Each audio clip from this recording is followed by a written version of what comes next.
Hey guys, Michael from Copper vs Glass, and in today's video we are checking out one of the most unique cases for the iPhone 15 Pro. This is the OpenCase. Let's take a look.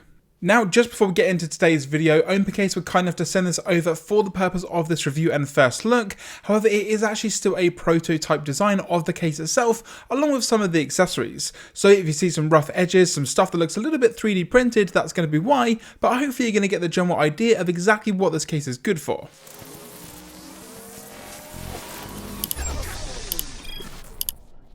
So here we have the OpenCase. Now, it was originally a Kickstarter which finished on the 23rd of February, however it's now available for pre-order, so again all of the links will be down in the description below if you guys want to pick up this case or any of the accessories for yourself. Now, I will also check the pricing side of things and put it on screen somewhere within this video so you guys know what you're getting yourself into. So as you can see here from the case, you've got some OpenCase branding just on the top here, you've got your camera housing, and then you've got this massive hole which again we'll get into in just a moment. Now, all of the inside is going to be covered with this nice microfiber lining as well, and all of your buttons are going to be covered, so you've got your volume up and down and the action button on the left hand side here.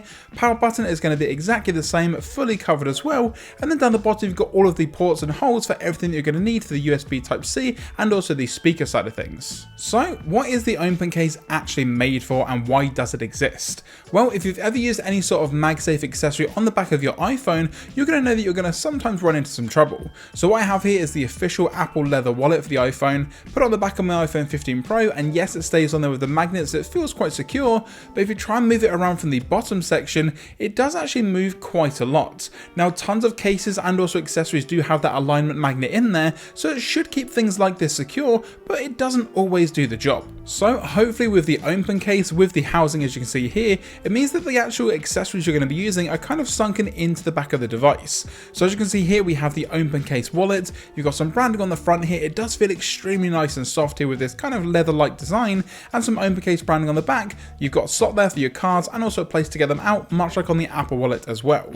Then we've also got this Popsocket accessory, and unlike your standard Popsocket which doesn't actually stick on the back or use magnets, it's kind of like a whole plate. And as you can see here, you can see some of the 3D printing lines around the back of this particular accessory as well. And again, like I mentioned at the start of this video, a lot of the stuff we're looking at today is going to be a prototype, so when you actually do get your OpenCase and also some of the accessories, they will have a little bit of a better finish overall to them compared to what we're looking at in today's video. And if you don't always want a hole in the back of your case, you do also have this filler plate here as well. Again, you've got some OpenCase branding and that nice microfiber lining on here as well, and again you can see this sort of homemade look to it as well here on the back. But all this basically does is it's going to fill in the gap that you would normally have, which basically then just makes the OpenCase into a kind of standard case. You can then still use all of your standard MagSafe accessories on the back as well if you do want a little bit more protection overall.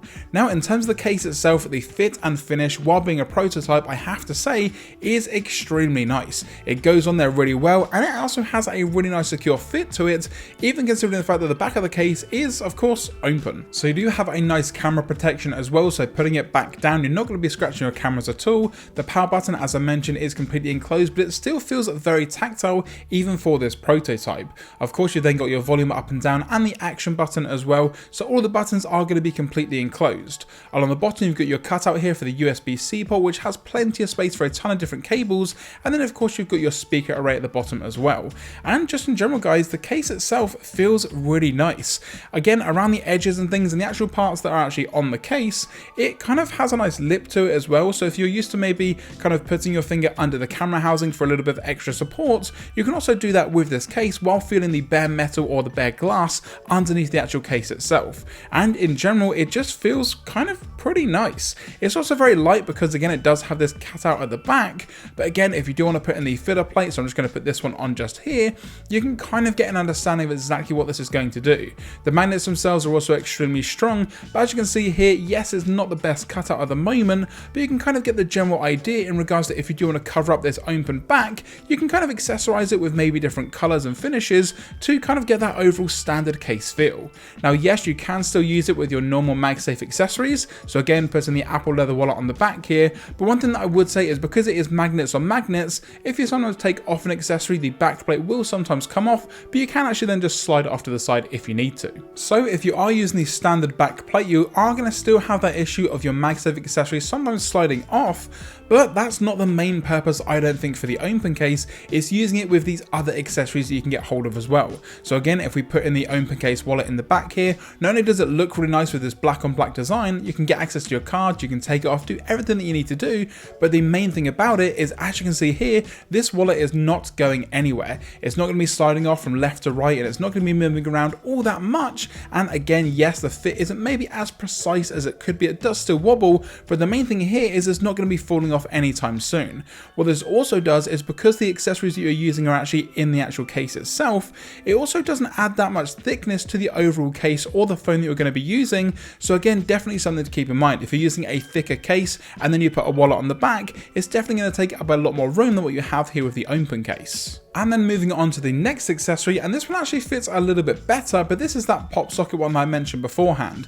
Again, you've got a nice combination here of different finishes and different designs, but overall this is a really good accessory to have. Now, as you saw there, it can sometimes pop off when you're actually popping out the Popsocket because, again, it's magnets, but once you've got it out and you're using it, this thing again isn't going to be going anywhere. There's no sliding left and right, and also, as I mentioned beforehand, the overall thickness, you only really get the Popsocket side of thing that is actually going to be poking out, not anything more than that. So the overall thickness of the device still feels very slim compared to what you may be used to with some other case designs and some other accessories. And speaking of some other accessories, it's great that everything from OpenCase works well with the actual case itself, but I've also got 3 other third-party MagSafe accessories that I wanted to try out with this particular case. We've got the Apple leather wallet, an accessory from Moft, and then we do also have an Anker power bank, and that's probably going to be the biggest challenge overall, not just from a fit perspective, but also the overall size of it. So first up then we have the Apple leather wallet, and of course this thing fits extremely nicely.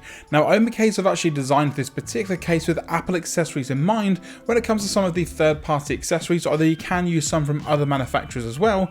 But as you can see here, this wallet again isn't going to be going anywhere. Also looks really nice with this black and orange design, and again the overall thickness, as you can see here, the only bit that actually sticks out is going to be where the cards go. So again, when you compare it to a standard case with a standard wallet on the back, this is going to be a much slimmer profile overall compared to maybe what you're used to. Next up then we have the Snap Invisible Phone Tripod Stand from Moft, and again, although this isn't the same dimensions as maybe the wallet side of things, it still fits and works particularly well with this case. Now this accessory overall, although it's very slim in general, it still feels a lot slimmer with this case, and again, it's not going to be going anywhere. Also, it still works completely fine in regards to how you actually need to use the accessory, so although it is going to be used on the back of this particular case, it doesn't really take away from anything.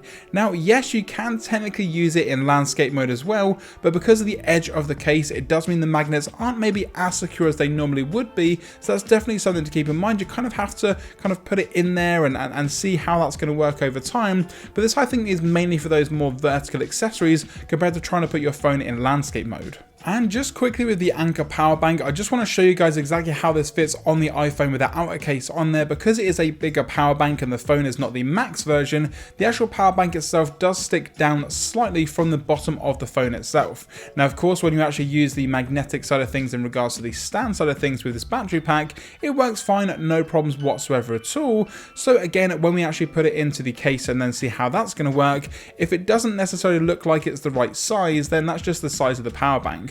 But as you can see here, it does have more of an angled grip to it as opposed to when it is completely flush to the back of the device. However, shaking it around, I do have to shake it quite a lot to actually have the battery bank fall off at all. And of course, battery banks aren't exactly the lightest thing in the world, but you can still use it and it still works completely fine with all the accessories that it normally would do. So again, if you need to use it in the stand format and also in landscape, then you've got the option to do so. So even battery packs are going to work with the OpenCase, but of course it is going to depend on the battery pack you've got, how big it is, how strong the magnets are, and just in general if it is going to fit into the back side of things on the OpenCase itself. So overall guys, I'm pretty impressed in general with the OpenCase. The actual build, the materials, and just in general how it works with accessories is very impressive, and again it's something that I've never really seen before. Now of course the case, like I've mentioned a ton of time in this video, is going to be a prototype, but I'm still very impressed with the overall build quality and the rigidity of the case.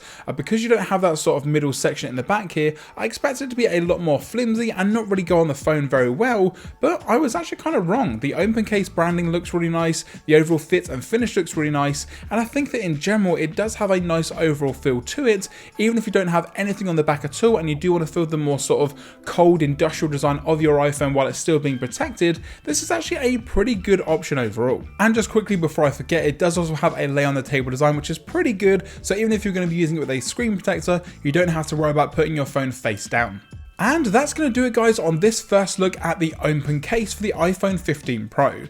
Now, while there are some things that I would maybe change about this particular case itself, some of it may just be down to the fact that it is a prototype. So for me, while I don't think that any of the accessories are going to be falling off because of the rails on the side, there's a little bit of a fit discrepancy with regards to maybe the actual size of the cutout or the size of the accessories. That does mean that they still have a little bit of wiggle room. It would be really good, even if it was only using OpenCase accessories, to get that fit and finish right down to where it needs to be, but again, this is a prototype, so we'll see exactly how it looks moving forward. Now, like I mentioned beforehand, this is going to be available in the description down below if you guys want to pre-order it for yourself, and I'm pretty sure the guys over at OpenCase are going to be watching this video, so if you've got any feedback or other kind of things that you may want to suggest, let me know in the comment section down below, and of course, if you enjoyed this video, be sure to give it a thumbs up down below also. If you're not already subscribed, now's a great time to do so, and of course, once you've hit that subscribe button, don't forget to turn on your notifications so you're notified anytime I post a video here on the channel. I'm Michael from Copper vs Glass, thanks very much for watching, and I will catch you guys in the next video.